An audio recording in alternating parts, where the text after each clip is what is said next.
with a story for you about a power player who rarely gets involved in electoral politics, with an exception today, signaling, at least in her view, the stakes right now. The billionaire media mogul, Oprah Winfrey, out campaigning in Georgia for Stacey Abrams, who's running to be the country's first African-American female governor. If you woke just a little bit, you got sense enough to know that everybody is not treated equally. This land was made for you and me. That's not just a song, that's the truth. And I will tell you that we are not powerless. Beautiful.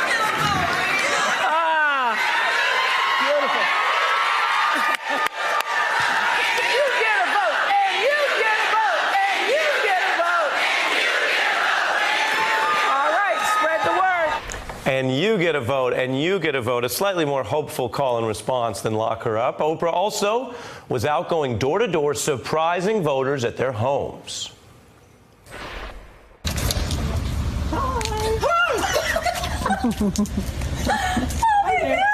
Hi, Denise. Hi, Oprah. How are you? I'm wonderful. How are you? Good. Surprise, surprise. Yeah, surprise. I am shocked. Surprise. So I'm canvassing for Stacey Abrams. Yes. Are you voting for her? Publishers Clearinghouse Civic Edition. The last time Oprah publicly campaigned for any candidate was a long time ago when Barack Obama was running for president for the first time. So that's the fight in Georgia. Big picture, also new signs that Democrats are seeing the wind at their backs. A new Washington Post poll shows this edge here in 69 of the most competitive districts. 50% of likely voters leaning Democratic, 46% backing the GOP candidate. I begin tonight our special coverage of these midterms with two people who know politics and have been closer to state Democratic politics than just about anyone, because they both run the Democratic Party. Former Pennsylvania Governor Ed Rendell served as mayor of Philadelphia as well, and Donna Brazile, whose new book is For Colored Girls Who Have Considered Politics. Welcome to both of you. Perfect guests for tonight. I will start with party chair number one, Ed Rendell. When you look at this kind of signaling that there are real pieces of fundamental data that show the Dems breaking out, and a lot of voters who say, I think I heard that right before the 2016 election and it didn't work out, how do you make sense of that tonight? Well, it's a different election. Donald Trump, no matter how much he wants to be on the ballot, isn't on the ballot. And in those 69, I have 70 really hotly contested districts. Democrats are going to win 15. Republicans are pretty sure to take 2 of those back. So that'll give us a 13-seat edge. And then out of the remaining 56 or so contested seats, we've got to win 10 to get control. Anything over that is a margin, and if we win 30 or so, that's a real tidal wave. So I'm optimistic about it. I'm much more optimistic than I was shortly after the Kavanaugh hearing. And the Kavanaugh hearing obviously did affect enthusiasm on the Democratic side. Donna, take a listen to Oprah also from today. I mean, just fascinating to see her out there, like mentioned in the lead. We haven't seen that in over 8 years. Here she was talking a little bit about politics in 2020. I'm not here because I'm making some grandstand, because I'm thinking about running myself. I don't want to run, okay? I'm not trying to test any waters. Don't want to go in those waters. I'm here today because of Stacey Abrams. What was going through your mind watching that very singular, path-breaking black woman in American life, Oprah, trying to be supportive here in the closing argument for another black woman who would be a historic first? Well, first of all, it's always great to see you, Ari, and of course, my great leader, Ed Rendell, from the great state of Pennsylvania. Oprah Winfrey transcends politics. She is a phenomenal woman. She's able to reach people at the heart level. I think her remarks today were very moving. It was more like a sermon, not a political stump speech. What she's there in Georgia doing for Stacey Abrams is she's reminding voters in Georgia of the things that we value value as American, that Stacey Abrams is the leader that we need at such a time like this. So I think she did a phenomenal job today, and hopefully people right down south in Florida and up in Tennessee, where we have an important senatorial race, and all throughout the country will hear Oprah's message. Well, Donna, we have so much breaking news these days. I don't know if you heard this while you were getting ready for our interview here, but there is talk about Donald Trump picking Oprah as his running mate. He says she's always his first choice. Have you heard about this? No, but I'm sure knowing Oprah, you don't that's think not the it's ticket mutual? she would be on. No. Well, and besides, why would she play number 2 when she can be number 1? Well, let me show you what I mean. This was a story that first broke back in 1999 when Donald Trump, as always, would say whatever fit him in the moment. And we have a little bit of a comparison. Take a look. Do you have a vice presidential candidate in mind? Well, I really haven't gotten quite there yet. I guess it's just Oprah. I love Oprah. Oprah would always be my first choice. I'd love Oprah to win. I'd love to beat Oprah. I know her weakness. Wouldn't we love to run against Oprah? I would love it. I would love it. That would be a painful experience for her. Donna?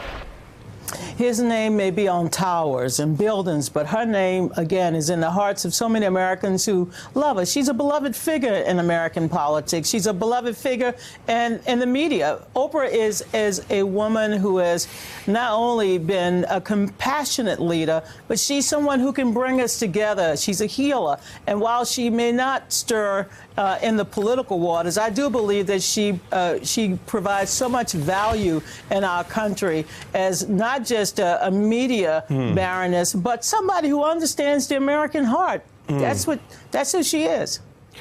It's fascinating to see her back out there. I want you both to stay with me. 2 Democratic Party chairs I want to turn to bring into the conversation a Republican who may have some thoughts about Trump's last-minute push here on immigration, falsely claiming Democrats would give undocumented immigrants the right to vote. Once they arrive, the Democrat Party's vision is to offer them free health care, free welfare, free education, and even the right to vote. You and the hardworking taxpayers of our country will be asked to pick up the entire tab. I want to bring in Michael Steele, former senior advisor to Jeb Bush, and a former aide to House Speaker John Boehner, who joins our Democratic Party chairs. Thanks to everyone now. Let me start there with you, Michael.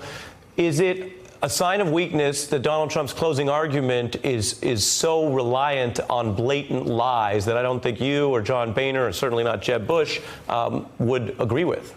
Well, Donald Trump's appeal has always rested in large part on falsehoods that he tells. I think what you're seeing right now is a fired-up Democratic Party, a base of the Democratic Party motivated by their hatred of the president, desire to check his power, and an attempt by the president, by any means necessary, to fire up the Republican base, to anger and alarm them, to get them to their polling places, to counter the energy on the Democratic side.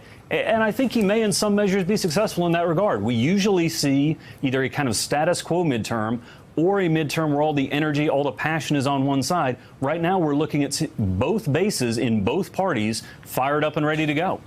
Ed? My response to that is I think Donald Trump is underestimating the intelligence of even his base. I think some of these things are so blatantly absurd that I think people are beginning to shake their heads. So I don't think it'll work. It shows that they know they're in trouble. I think the odds, as I laid them out, for them holding the House are pretty extreme.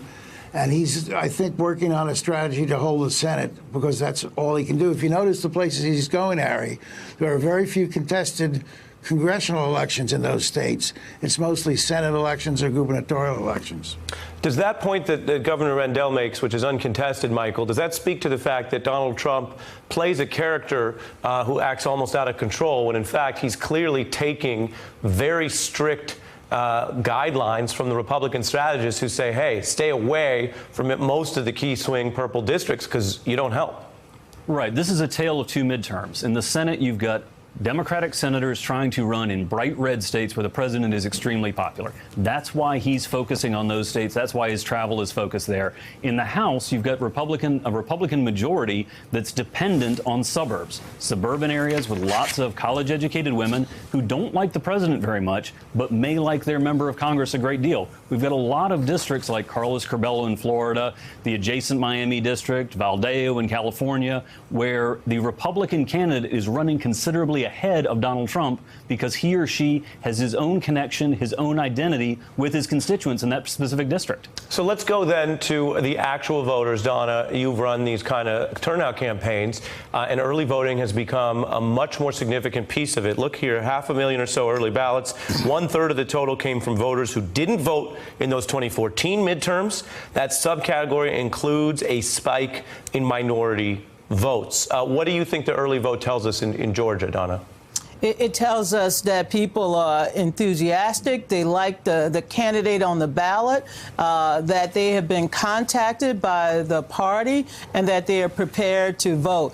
Look, 5 days is a long time, and Governor Rendell can tell you this because he trained me as well. We got to continue to knock on doors. We have states that do not have early vote, and I learned that in Pennsylvania. You got to still knock on doors. You still got to put the street teams out there to flood the neighborhoods with radio and advertisements so that they understand how important Election Day is. We still need to let people know what's on the ballot, make sure that they get out and vote, and protect those who are going out to vote on Election Day itself. And Michael, do you think Oprah will ultimately help the Democrats in Georgia? I think she absolutely helps. Look, it's a heartwarming scene. It's a heartwarming tableau. At the same time, the math for a Democrat running statewide in Georgia is very, very hard, and I don't know that Oprah can get their candidate over the top there. Former governors and state party chair Ed Rendell, Donna Brazile, and former Boehner aide Michael Steele. Interesting conversation from both parties here. I appreciate you guys kicking off our coverage here 5 days out. Hey, I'm Ari Melber from MSNBC. You can see more of our videos right here, or better yet, subscribe to our YouTube channel below. You could have been anywhere in the world, but you're here with us, and we appreciate that.